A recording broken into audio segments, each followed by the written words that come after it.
Welcome back, guys, to the Great Ace Attorney Adventures, where last episode our summation examination fight back continued as we first explained to Juror 6 thanks to Juror 2 that the guys that looked like criminals were actually criminals, that it wasn't discrimination as they had shot Herlock Sholmes, earning us one not guilty before obtaining a picture that we could use stereoscopically, finding us in a technological war between Juror 3 and 5, which we used to pit the characters as a defendant and witnesses against each other, allowing us to continue our trial. They now testify more about their illegal entry, hopefully telling us the whole truth, with Inspector Gregson reacting to something that the Skulkin brothers has just said. And then some, it was quiet as a mouse, and then all of a sudden, BAM! Excuse me. What's up, Gregson? Inspector Gregson, do you have something to add? Like I keep saying, I don't appreciate being lumped in with these scoundrels. No, something to add about their testimony. You seemed to react just now what Mr. Skulkin said. Did it make you think of something? It's probably nothing, of course. I wouldn't even bother to mention it, only... Well, the fact is, cases don't get solved if you ignore the little details. How about you just tell us what's on your mind?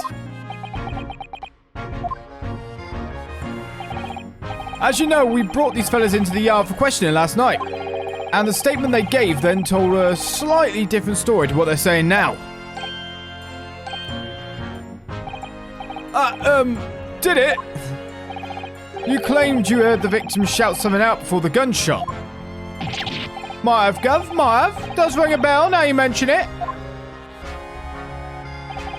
Granted, it's only a minor detail, but still. I can't help feeling like perhaps you've been a bit sloppy with your testimony here, eh, fellas? If I discover the witness's testimony has been any more sloppy than it has hitherto proven to be, I shall be forced to bring the very harshest punishment to bear against them. Easy, easy! We'll get right this time. That's it, yeah, it's all coming back to me now. Then speak. Supplement your testimony with whatever details have miraculously returned your questionable minds, sirs. Right you are, Gav. Just before the gunshot, we heard a voice yelling out, "Give me that gun!" Is this the new statement? Okay, give me that gun. Hold it! So in fact, you heard the voice and the gunshot almost simultaneously. We did, Gav, we did. Although, I suppose if you're being honest, we heard a kind of wavering voice before the yell and all. If you don't want to get shot, give me that gun! Bam. Kind of thing. A career in acting tragically missed. And where were the voices coming from? Could you tell? Of course we could! From the other side of that door behind the counter it was! From the storeroom, where the victim was found dead. And the voice you heard, it was that of the victim, Mr. Windibank. Oh, my granny's life! Of course it was! On his granny's life! Of course it was! So, that would mean... that you both knew Mr. Windibank and the sound of his voice. So that would mean... What? What, Nash, what? Any ideas? Yes, scoundrel, indeed it would. No. We didn't know the geezer. How am I supposed to deny it when that bloke in all the fancy club was giving us the evil eye? If you value your lives, you will ensure your testimony is accurate and true.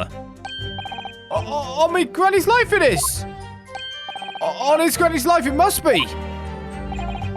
It's a good job his granny's dead. To summarize then, immediately after hearing the voice of the victim, you will then hear the gunshot, causing you to stumble and upset the items on the counter, scattering them over the shop floor. You make it sound like we're clumsy. Don't forget we tied up after like good little boys. Anyway, the way I see it, the bloke who owned the place was holding a gun, so we should have just fired instead of yelling at the girl. So he was holding a gun, was he? Hold it! You're saying that Mr. Windibank had a gun in his hands? Oh yeah, but that was a sight, eh? Them two waving them guns at each other must have got pretty heated. I mean, just before we shouted out, we heard the geezer say, if you don't want to get shot... You heard the geezer say that? Didn't really sound like he meant mind. More of an empty threat, you could say.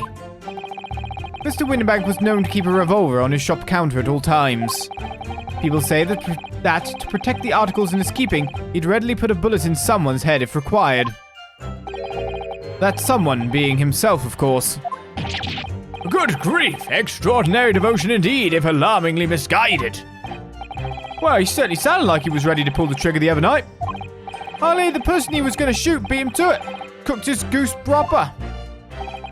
I wish he'd squeezed the trigger instead of wasting time shouting, give me that gun. And it was directly after those words that you heard the gunshot. It was more or less at the same time, Gov.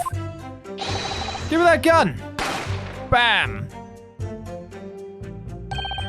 Kind of thing. Yes, a career in acting very tragically missed.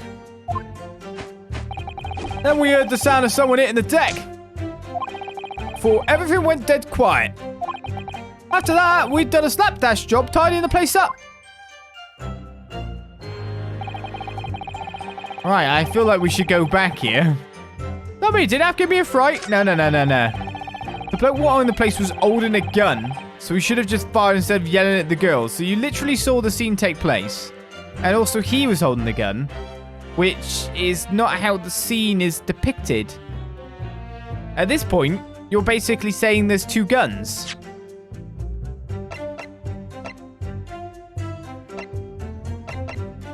What am I looking to present here? It also shows a single bullet wound in the man's back as well, which means that there would be no altercation. There would be no, like, give me that gun, blah, blah, blah, blah. It would just be like a cold-blooded murder by the sound of it. Okay. That statement does not match the fact that, well, he was holding a gun. There was only one gun in the room, supposedly, anyway. So he should have just fired instead of yelling at the girl, which means that he knew that he was against her. So he would be facing her because they were talking. So there's a lot of contradictions here. Stop waffling and present. Objection! So you're saying that on the night in question, the victim, Mr. Windibank, was wielding a gun. Is that correct? That's it, Gov. You've got a picture. Yes, Nash, he has. No question. And yet, photographic evidence obtained immediately after the incident clearly shows that Mr. Windibank was not holding a firearm of any description. That's not what I've led with. You what? Gordon Bennett, that ain't right. Objection! There can be no question that the victim's revolver was used in the incident. I would remind the court that Mr. Windibank's gun was found at the scene. Not only was it identified as the murder weapon, but it was found in the accused's hand. Yeah, that Motuler used the victim's own gun to finish him off. Give me that gun. Bam! This is not how it played out whatsoever. Kind of thing. Which is why you're doing the actions, to be honest. Stay exactly where you are. Right there. This is what I'd have led with. If the crime had taken place as you've so colourfully described in your testimony, it would give rise to an undeniable and significant inconsistency in the final moments you just acted out. Goodness, are you sure, Counsel? You intrigue me, my learned friend. Let's see some evidence to support your claim. Where's the proof that demonstrates this inconsistency in the witness's portrayal of the victim's final moments? Do I literally just present the same thing again? Because of the, it's literally labeled as a single bullet wound in the man's back. Also, this also says single bullet wound in the man's back. Reporting party was me. Single bullet wound in upper half of victim's back. No other visible signs of trauma. Instant death from a posterior bullet wound to the heart. The bullet entered the body from the back on a gently rising diagonal trajectory. Oh no! I see where this is going to cause me a bit of an issue here. Though there's someone else who's small in the room. So I guess either or. Take that! According to their testimony, the witnesses claim to have heard a shout of "Give me that gun," followed by the gunshot. Indeed, with the two events happening almost simultaneously, or so we've been led to believe. Yes, that's right. Now, if that testimony is true, it would mean that at the moment of death, the victim and his attacker would have been facing each other. However, in the autopsy report, it clearly states that the victim died instantly after being shot from behind. So, as I stated before, there is an undeniable inconsistency in your testimony, Mr. and Mr. Skulkin.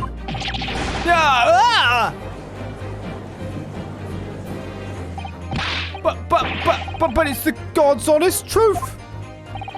It is, Nash, it is. When he was shot that night, the shopkeeper had a gun in his hand. We saw it with our own bleeding eyes. Did I hear you right just now? You actually saw Mr. Windibank holding a gun. Something like that might have slipped out. Ladies and gentlemen, you have all just heard the admission by these two witnesses that on the night in question they actually saw with their own eyes the victim wielding a gun. Which can only mean, despite their testimony to the contrary, Skulking brothers must have encountered the victim in person. Nash,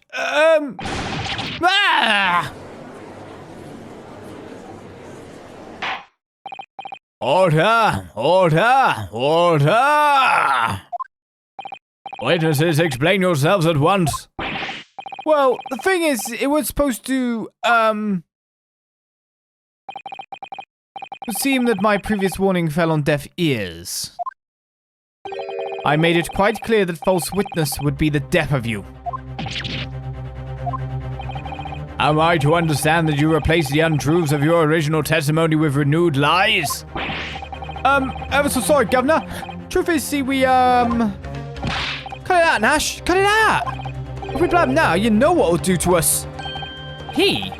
Who are they talking about? Let me make your position here perfectly clear. You will talk. There is no other option available to you. Bruv, come on. The game's up. But it'll have our guts for garters. In case it hasn't quite sunk in yet, no matter how hard you try to hide it, the truth will come out. On the night in question, it is now apparent that you brothers met face to face with the victim. I demand that you testify again to explain the precise circumstances under which this meeting took place. Well, do we have to? On pain of death. I suggest you make yourselves fully aware that this is your very last chance to tell the truth.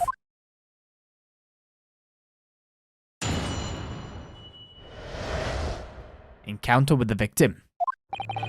Alright, so we just got inside the gaff and he just saw relief when the geezer showed his mug. Give me that gun, he bellowed, and then he flew at us like he was possessed. I thought we'd had it. For an old geezer, the bloke was strong as an ox. He chucked me over the counter. I pulled my gun on him and then he legged it through that door into the back room. We never had nothing to do with killing him. That's all what happened, I swear. So you're now telling us that moments before the victim was killed in the storeroom, you in fact encountered him in the main part of the shop? Well, yeah, sorry. Well, we find ourselves at an interesting juncture. This changes matters considerably. But honest, Governor, this time, Nash, this time, we ain't got nothing more to hide. Very well. Counsel for the defense, you may proceed with your cross-examination. Yes, my lord. This is it. The moment I've been waiting for.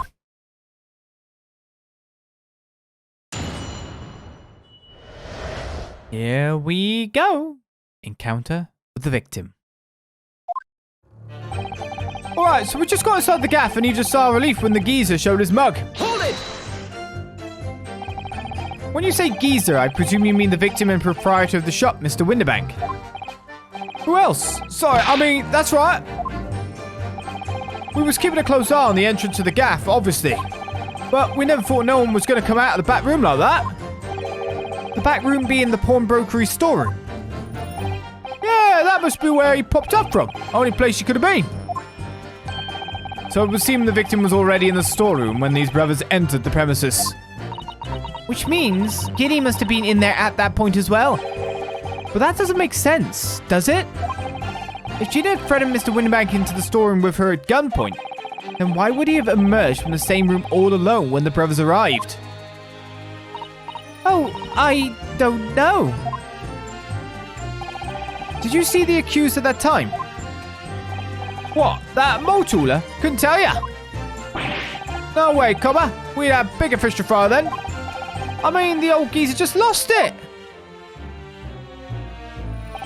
Give me that gun, he bellowed, and then he flew at us like he was possessed. I thought we'd had it. Hold it!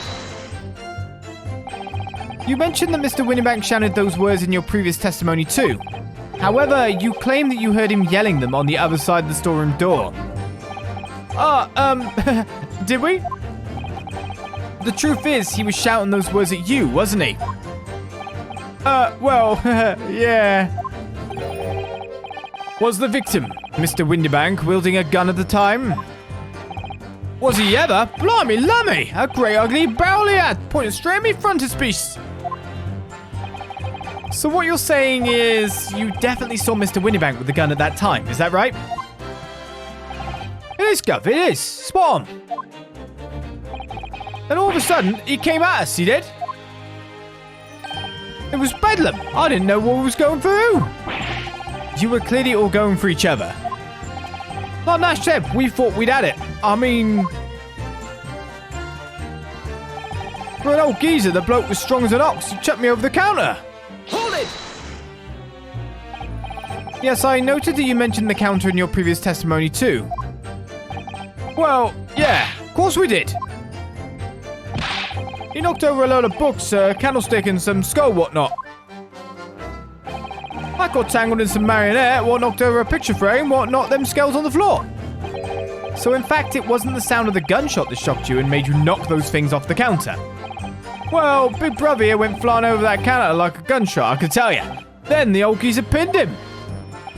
He did, Nash, he did. If you hadn't been there, the bloke would have flattened me like a blooming pancake in seconds. At the time in question, the alarm was raised at the local police station by a secret cable from the Pawnbrokery. There's a button under the counter used to activate it, which was presumably pressed by the victim. That's right. When the brothers fled the scene and back onto the street, they ran straight into the arriving police, didn't they? Poor Mr. Windibank. He did everything he could to protect his shop. I put my gun on him and then he legged it through that door into the back room. Hold it! Were you intending to shoot Mr. Windibank? Oh, no, never. I was just, you know... looking out for me bruv, weren't I? He was being flattened, don't forget. By a man whose shop was being burgled, yes. And then, the man fled into the storeroom when you pointed your gun at him. Is that it? Yeah, that's it. He shoved me away, then ran off through that door and shut himself in. There's something about that last remark. Something that doesn't quite ring true. I wonder why Mr. Windibank ran away into the storeroom. What? Well, according to what everyone's saying, Giddy was in there waiting for him with a gun. Ah, yes, that's right. Gina allegedly used Mr. Windibank's gun to threaten him and force him to open the storeroom door. In which case, how did the gun end up in Mr. Windibank's hands again? I have no idea, but that is strange, isn't it? This little inconsistency could be significant. I should make a mental note of it. Look, the point is, me and my brother here... That's right, Nash, that's right. Me and my brother here... Sweating much? Mental note only? We never had nothing to do with killing him. That's all what happened, I swear. Hold it! You say you had nothing to do with it. Nothing at all. Nothing, Gov, nothing. The old geezer went and shut himself in the back room, didn't he? Locked it was from the inside. We know it was, because we tried to open it. But it's a decent door, that one. Good and strong. Wouldn't budge an inch. And so in the end, the situation remains unchanged. Inside the storeroom with the pawnbroker, there was only one other person. The sole person who could possibly have shot the victim. The accused, Miss Gina Lestrade. It would indeed appear so. What say you to that, counsel? I don't know. Was there anyone else apart from Gina who could possibly have shot Mr. Windibank? Yes! Yes, there was. Finally, we get like the prompt or something, not a mental note. Something to act on. There could have been, is what I'll say. Mr. and Mr. Skulkin. What? What's that look for? From the moment you admitted that you'd encountered the victim face to face that night, the course of this trial changed completely. It did! What is your point, my learned friend? The question we must answer is who could have shot Mr. Windibank? And it is the belief of the defense that the defendant is not the only possible answer at all.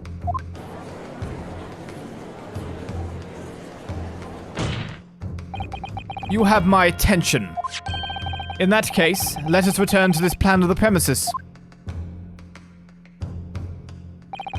The victim was killed in the storeroom, which was locked from the inside. Those are the facts. So pray, what other possible answer to the question of who shot the man could there be? Counsel, you must now provide answers to the court in respect of 2 conundrums. 2, my lord. Twice as many chances to be right, baby. Indeed. Namely, from what location did the culprit shoot the victim? And furthermore, where was the victim at the time? Understood, my lord. Are you alright, Runo? I'm not entirely sure, but there's one thing I am sure about. If I can prove that there's a credible new alternative to what happened, it would change Gina's prospects hugely. So now, time for some clarity. Show the court on this plan the answers to the questions posed by his lordship. If you believe someone else could have killed the victim, indicate from where that person could have fired the gun. I mean, literally like the door. I mean, we'd say here, wouldn't we? Just seems about right. Take that! The defense believes that the culprit could have shot the victim from this location here. And in answer to the second question, assuming the culprit fired from the location indicated, where was the victim at the time?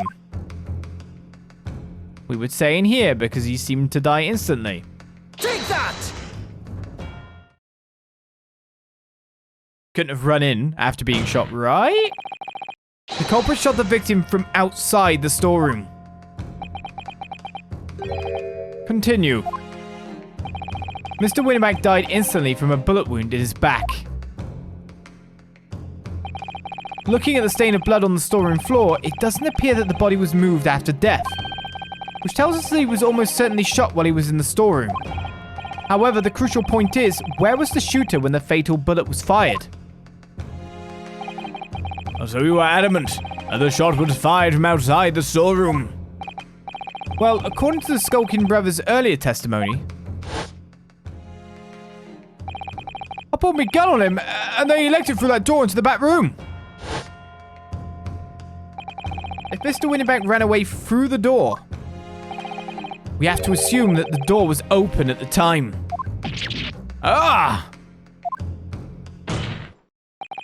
It was at precisely that moment when the victim was fleeing for his life that these brothers had the perfect opportunity to shoot the man in the back once he was inside the storeroom.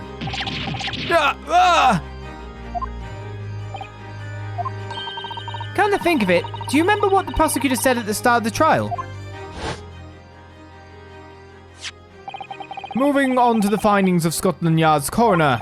His report states that the bullet entered the body on a rising diagonal trajectory. Here we go. It means the victim was likely shot by someone significantly shorter in height than himself. Poor man. Shot while he was running as fast as he could to safety. Ah, of course. He would have been leaning forward as he was running away. So even if the bullet was fired horizontally, it would still have entered his body on an upward trajectory. I was thinking he might have fell over. So the culprit isn't necessarily someone shorter than Mr. Windibank. Objection! I'm sure my learned friend can't have forgotten that the storeroom door was found closed and locked from the inside. You claim the victim was shot as he fled into the room. You also claim his corpse was dexterous enough to turn the key in the lock. But... What if someone else locked the door? Yes, there is someone else who could have locked the storeroom door. Is that so? Very well then, counsel. Present your hypothesis to the court. In the scenario just described, the defense's assertion is that the victim was shot from outside the storeroom. In which case, who shut and locked the storeroom door from the inside? Take that! Obviously, the person who locked the door was the only other person inside the storeroom at the time. The defendant, Miss Gina Lestrade. Objection! That's absurd. You're suggesting that the accused deliberately engineered the sealed room? For what possible reason? Such actions would only serve to tighten the noose around her neck. I'm inclined to agree, I must say. Well, counsel? Yes, that's a tricky one, that, isn't it? Half-baked notions have no place in my courtroom, counsel. Remember that, please. But of course Guinea would have locked the door. This almost goes without saying, doesn't it? It does. Well, if I was Guinea in that situation, I know I would have locked the door as quickly as I could. I mean, those two burglars had just fired a gun in her direction, hadn't they? Oh yes, obviously. Before the two brothers arrived, Mr. Lestrade and Mr. Windibank were in the storeroom together. Now, I don't know what went on between them at that time, but at some point, Mr. Windibank must have heard the intruders breaking into his shop and left the storeroom. Intruders, eh? That's just bruv. If your theory is correct, that would leave the accused alone in the storeroom. Yes, it would. Then, probably only moments later, the victim fled back through the storeroom door, hoping to escape danger. Hit in the back by the bullet, Mr. Windibank fell to the floor where he was, just inside the storeroom. And what we have to ask ourselves now is, what would the defendant have done in that moment? I see where you're going with this. Outside the storeroom was a terrifying killer who had just murdered Mr. Windibank. As soon as that thought struck Miss Lestrade, she slammed the door shut and locked it. In order to save her own life. Hold it! But I mean, we ain't the ones who've done it. We ain't, Gov, we ain't. You've got to believe us. I mean, come on, we never shoot no one. Objection! That's blatantly untrue. I know for a fact that you would. Because before my own eyes, you shot Mr. Hairlock Sholmes. There is only one logical conclusion here. Mr. and Mrs. Skulkin, you brothers had every opportunity to have been the true perpetrators of Mr. Windibank's murder.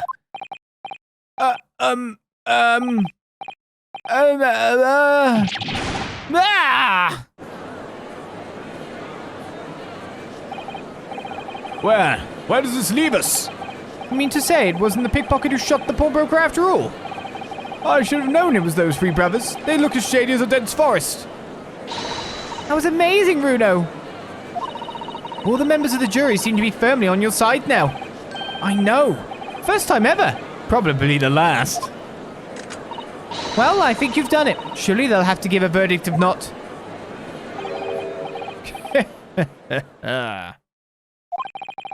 An admirable effort, my learned friend. What's this now? He's laughing. You find the situation amusing, Lord Van Zeeks? I myself find the defense's argument most persuasive. I dare say such chicanery is the bread and butter of the street performers in your provincial eastern nation. But such blatantly malicious conjuring tricks amount to nothing more than inexcusable pettifoggery here. What? The hypothesis you put forward so ostensibly credibly cannot and will not stand. Because, you see, it contains a fatal flaw. A fatal flaw? Do you mean to tell me that you're unaware of your logic's failing? I say, Lord Van Zeeks! Might be an idea to explain this bally-conjuring trick or whatever it is to the troops on the ground, The fatal flaw in my learned friend's argument is really very simple to understand. Assuming you're not too dim-witted to count bullets. By George! Count bullets? Oh dear. He noticed them. Huh? What's everyone talking about? Counsel. Yes, sir? Tell the court how many bullets were found at the scene of the crime. 2, sir? Which will tell him next episode on The Great Ace Attorney, because we knew the evidence we were presenting at all times had flaws in all the arguments we were going with. And now it's time for Van Zeeks' fight back, as we find out where that will lead us next. Did the Skulkin brothers actually do it? They were the ones on the scene after all. You've got to imagine they possibly did. Maybe they've got another gun. They just hid it. We'll find out maybe a little bit more next time. I'll see you guys then for more. Bye-bye.